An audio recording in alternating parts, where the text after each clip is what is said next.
Bonjour et bienvenue sur Bonheur Papier. Savez-vous ce qui me fait rêver et m'évader aujourd'hui?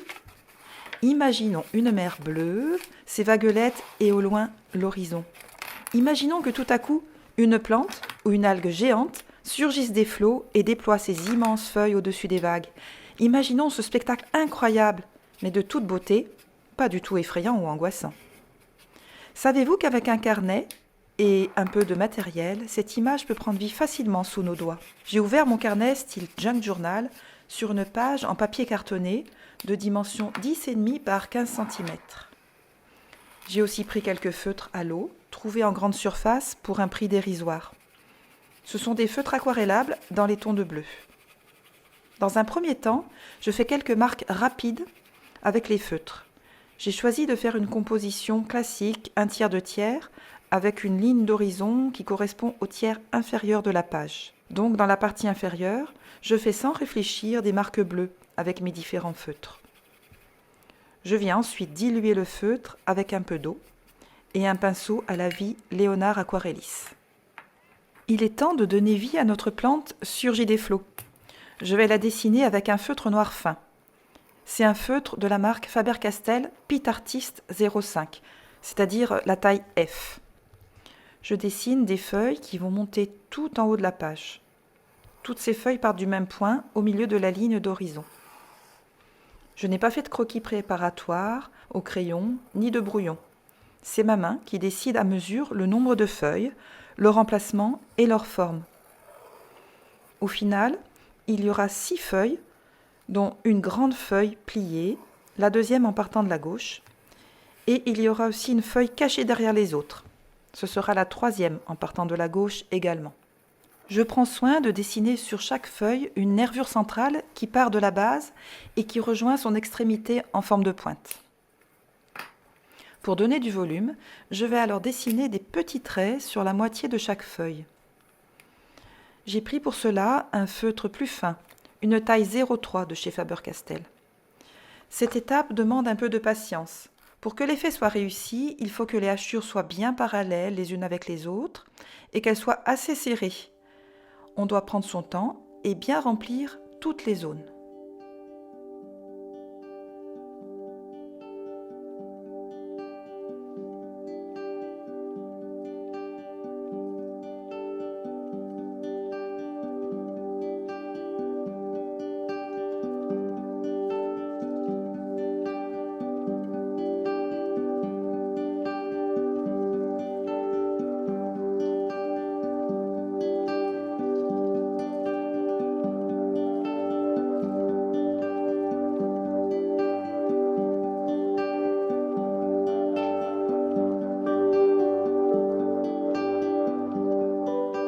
Je vais vous laisser regarder le processus en accéléré parce que ça risque d'être un petit peu ennuyeux.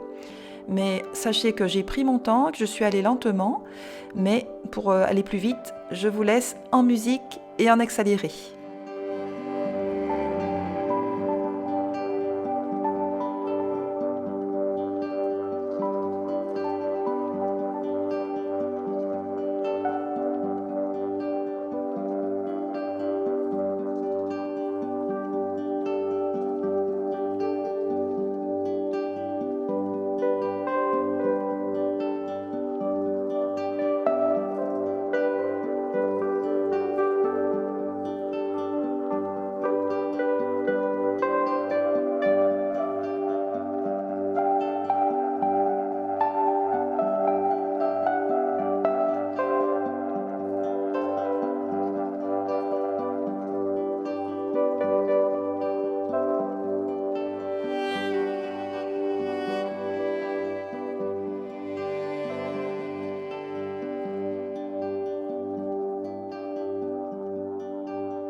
Les traits sont parallèles entre eux, mais ils peuvent parfois être un peu courbés, comme sur la petite feuille de gauche.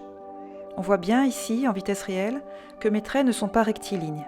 Cette légère courbure des hachures donne encore plus de relief au dessin.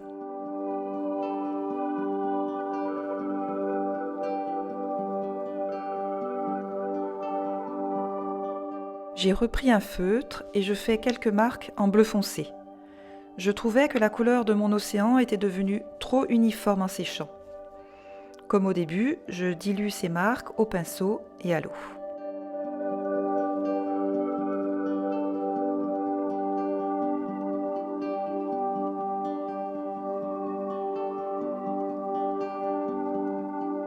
Je décide maintenant de passer une peinture dorée sur la deuxième partie de chaque feuille, comme pour suggérer un effet d'éclairage, et surtout pour donner encore plus de volume à la plante. J'utilise un pinceau pointu Raphaël Précision et l'acrylique sur ma palette est le Gold 132 de chez Sostrone Grine. Je vous propose maintenant un petit temps de détente sur la musique relaxante. À très vite!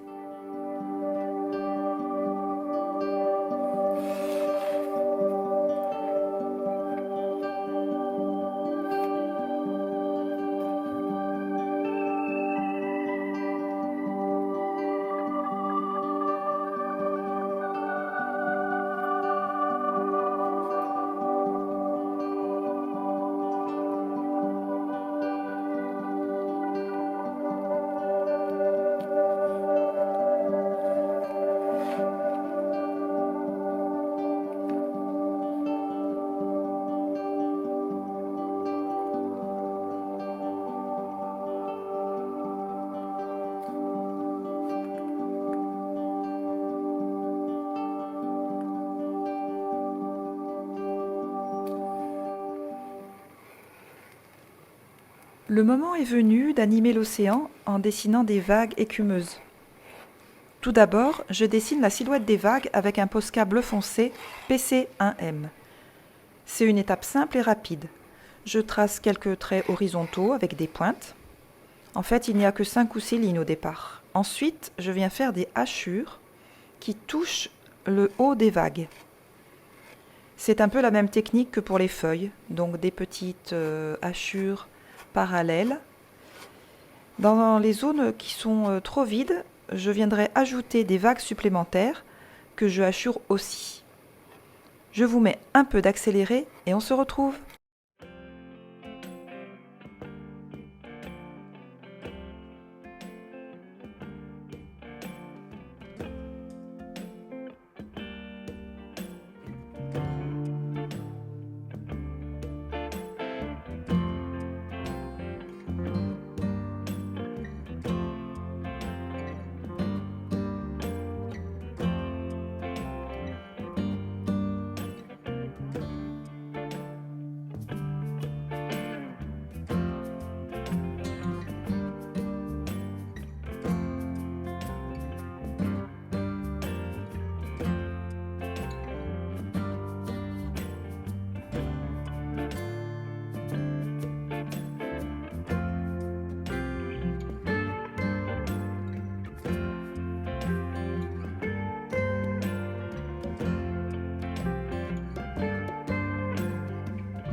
Après ça, j'ai pris un Posca blanc et je complète chaque vague en la hachurant en blanc dans sa partie inférieure. Le blanc va aussi me servir à dessiner l'écume.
Je reprends ensuite le feutre bleu et j'ajoute de nouvelles hachures et de nouvelles vagues. De cette façon, j'alterne entre le Posca bleu et le Posca blanc. Le but est de bien couvrir presque toute la surface de la mer, soit avec des hachures, soit avec des lignes horizontales qui ondulent.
Avec le Posca blanc, celui qui m'a servi pour les vagues, je colorie maintenant le contour des feuilles. Je m'applique quand je passe au bord des feuilles, puis je fais un geste de gribouillage rapide pour obtenir comme des rayons blancs autour de la plante.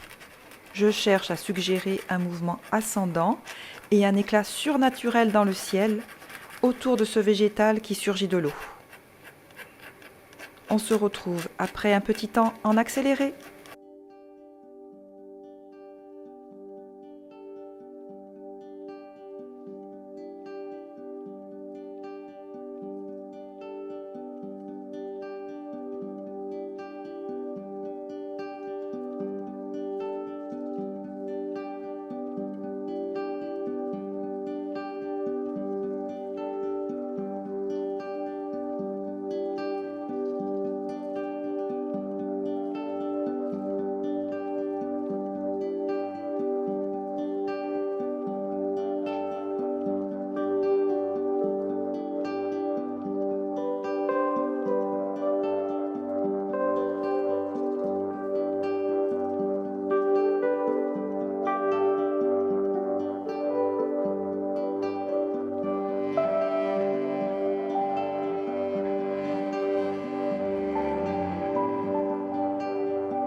La page est presque terminée.